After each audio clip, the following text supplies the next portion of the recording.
Hi, Izzy. How excited are you to be back at home for this particular match? Obviously, coming off of two matches that didn't go as planned, but how excited are you to get back home for tomorrow? I think we're all super excited. I know that we think of this place as having a 12th man on the field because of all the fans. They're all super helpful, and it's just nice to have that momentum here. We have a lot of away games in the next couple of games, so I think we're really going to embrace having that going on here and having that home stadium and the home crowd and everything. And when we talk about, obviously, two matches, dropped points, tough battles, it wasn't ever a question of effort or anything like that. But, at this point, just how much is mentality so important, and who's the voices on the pitch that you hear the most in regard to staying on track and kind of bouncing back? Yeah, I think we've really focused on making this week super competitive and focusing on those details and showing up some areas that we could kind of get a little bit better at. But it's just kind of keeping focused on the next game. We don't want to look too far in the past, and we'll learn from those games. And kind of a good thing to have it happen at a time where, we're still top of the table and we can learn from it. Not at the end of the season when that's kind of where we want to be heading forward. But I think we're all just kind of talking to each other, lifting each other up, celebrating small tackles, and getting back to those basics that have kind of kept us going this far. You made Team of the Month for April. I'm just curious, you've had a good start to the year. What do you think has gone well for you in the early part of the season? Yeah, I think, first of all, team performance is a huge thing. I think that uplifts everybody on the field. But I think just taking some chances in the attack for me have been really important, and getting a couple assists starting off the year. But it's truly just having a team around me to support me. It allows me to be the best player I can be on the field and uplift them too, hopefully, as well.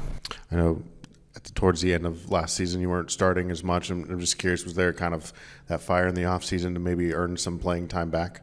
For sure, and I think we have a really competitive roster all around.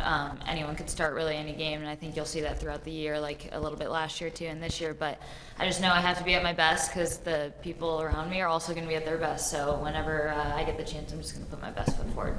And then I guess Mother's Day tomorrow, will your mom be here, and how would you kind of celebrate that? My mom is actually in town. She flew in Thursday night, so we've been going to a couple dinners, hanging out, and she'll be there tomorrow. I'm super excited to have her in the stands, and I think she likes being able to come out here and just spend mother-daughter time together, so it's going to be nice having her out there. So you have to get a win tomorrow then, right? Oh, for sure.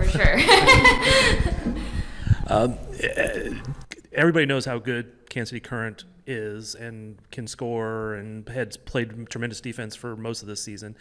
How hard is it now that teams are like kind of bunkering in more, or playing much more defensively, trying to just to stop this team? Yeah, we've touched on it before, but we can plan all we want for a game, but it seems every team has changed something before we go into the game. So it's really adapting on the field and trying to figure out those ways. But I think we got to do the things we're good at and take advantage when we get the moments in transition or we get those spaces in behind. But I think we're learning new ways as games go on, because teams are doing similar things, that we have to adapt and have to connect well with each other and make that chemistry on the field at the time. But it's really just adapting to what the teams are doing and making those on-field decisions a little bit quicker. Do you like those games when teams kind of bunker in? You get a little maybe more possession, or do you like the wide open back and forth? It's a little bit of both. I think you get a little bit of a sign of respect that they know you're really good, and that's going to be their way to stop you when they do bunker in. But obviously having sometimes the space in behind and those abilities when teams come press you, it shows a whole different play on the field. So it's a little bit of both. I like being on the ball, so sometimes when they do bunker back, I get on the ball a little bit more, but a little bit of both, because not as much running, I guess, back and forth when they bunker in.